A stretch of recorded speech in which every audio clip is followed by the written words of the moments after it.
हज़रत बीबी आमना। हजूर नबी करीम सल्लल्लाहु अलैहि वसल्लम बड़े मजबूत दिल और हौसलामंद इंसान थे। मुश्किल से मुश्किल वक्त और कड़े से कड़े हालात में भी आप सब्र ज़ब्त का दामन हाथ से ना जाने देते। आप सल्लल्लाहु अलैहि वसल्लम ने हमेशा अपने साथियों को सब्र तहम्मुल, शुजाअत और मर्दानगी का सबक दिया, लेकिन उनकी जिंदगी में भी कई चंद ऐसे मौके आए जब आप सल्लल्लाहु अलैहि वसल्लम की मुबारक आंखें बेख्तियार अश्कबार हो गईं। उनमें से एक मौका वो था जब ग़ज़वा अहद में हज़रत हमज़ा रज़ी अल्लाह अन्हा के शहादत के बाद आप उनके घर तशरीफ ले गए और उनके बच्चों को प्यार किया और उनकी शहादत की खबर उनकी रफीका हयात को दी। इस मौके पर आपकी आंखें भीग गईं। एक मौका वो था जब आपके 1.5 साल फर्जंद हज़रत इब्राहीम रज़ी अल्लाह अन्हा इंतकाल कर गए। उस वक्त भी हजार ज़ब्त के बावजूद आपकी आंखें पुरनम हो गईं। और एक मौका वो था जब ग़ज़वा बदर से आप सल्लल्लाहु अलैहि वसल्लम ग़ज़वा अबवा के लिए गए। ग़ज़वा से फारिग होने के बाद आप सल्लल्लाहु अलैहि वसल्लम अपनी वालिदा मोहतरमा हज़रत आमना रज़ी अल्लाह अन्हा की कब्र मुबारक पर हाजिर हुए। वहाँ आपकी आंखों में आंसू आ गए। ये देखकर सहाबा कराम रज़ी अल्लाह अन्हा ने ताज्जुब से पूछा कि या रसूलल्लाह सल्लल्लाहु अलैहि वसल्लम, आपकी आंखों में आंसू, मतलब ये था कि आप तो फरमाया करते थे कि मरने वालों पर रोना नहीं चाहिए, लेकिन अब आप जैसे जरई और मजबूत इंसान की आंखें भी नमनाक हैं। इस मौके पर आप सल्लल्लाहु अलैहि वसल्लम ने जो कुछ फरमाया उसका मफहूम ये है कि एक बेटे की तरफ से अपनी वालिदा मोहतरमा की जनाब में नजराना अकीदत और एहतराम है। इन आंसुओं को कम हौसलगी या थर्ड दिली से कोई ताल्लुक नहीं है। ये तो वो बेख्तियार आंसू हैं जो इस हरम मोहतरम की हाजिरी का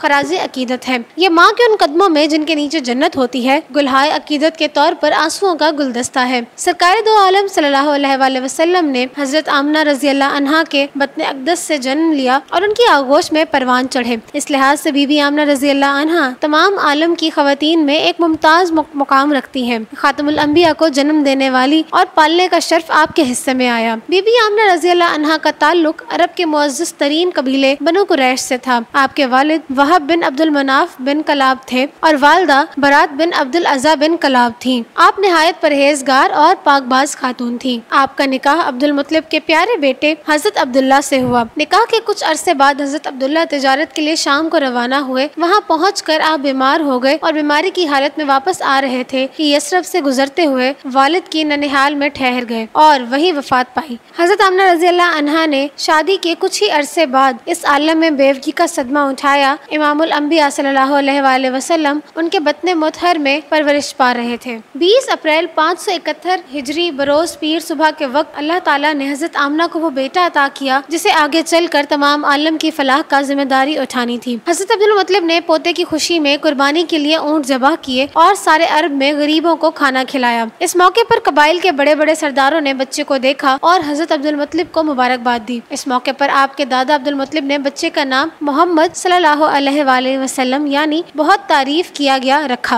हुजूर सल्लल्लाहु अलैहि वसल्लम की विलादत के वक्त अरब में ये रिवाज था कि पैदाइश के बाद शुरफा अपने दूध पीते बच्चे को अच्छी तरबियत और परवरिश के लिए सहरा या फिर देहात में दाया के हवाले कर देते थे ताकि बच्चे बाहर की खुली और सेहत बख्श हवा में परवरिश पा सकें। जब हुजूर सल्लल्लाहु अलैहि वसल्लम की उम्र मुबारक 6 माह हुई तो आपको भी कबीला बनी साद की खातून हजरत माई हलीमा सादिया के सुपुर्द किया गया। कुछ अरसे बाद हजरत माई हलीमा आप सल्लल्लाहु अलैहि वसल्लम को वापस मक्का हजरत आमना रज़ी अल्लाह अन्हा के पास लाई, मगर शहर में वबा फैली हुई थी, इसलिए हजरत आमना रज़ी अल्लाह अन्हा ने अपने नूरे लख्ते जिगर को दोबारा हजरत माई हलीमा के सुपुर्द करके वापस भेज दिया। हजरत माई हलीमा दोबारा हुजूर अकरम सल्लल्लाहु अलैहि वसल्लम को वापस लाई तो उनकी उम्र मुबारक तकरीबन 6 साल थी। आप बड़े तवाना और तंदुरुस्त थे। गोया जिस मकसद के लिए हजरत आमना ने इकलौते और फर्जंद की जुदाई का सदमा सहा था वो पूरा हो चुका था। अब आप सल्लल्लाहु अलैहि वसल्लम अपनी वालिदा के हमरा रहने लगे। हजरत आमना रज़ी अल्लाह अन्हा को अपने प्यारे बेटे का बड़ा ख्याल था। वो आप सल्लल्लाहु अलैहि वसल्लम को हमेशा अपने साथ रखती। हजरत अब्दुल्ला के इंतकाल के बाद हजरत आमना रज़ी अल्लाह अन्हा हर साल उनकी कब्र की ज़ियारत को मदीना तशरीफ ले जाती। हुजूर सल्लल्लाहु अलैहि वसल्लम की उम्र इस वक्त 6 बरस थी जब आपकी वालिदा आपको साथ लेकर यसरब यानी के मदीना गई। मदीना में 1 माह के क़याम के बाद जब वापस तशरीफ ला रही थी तो मदीना और मक्का के दरमियान अबवा के मकाम पर वफात पाई और वहीं दफन हुई।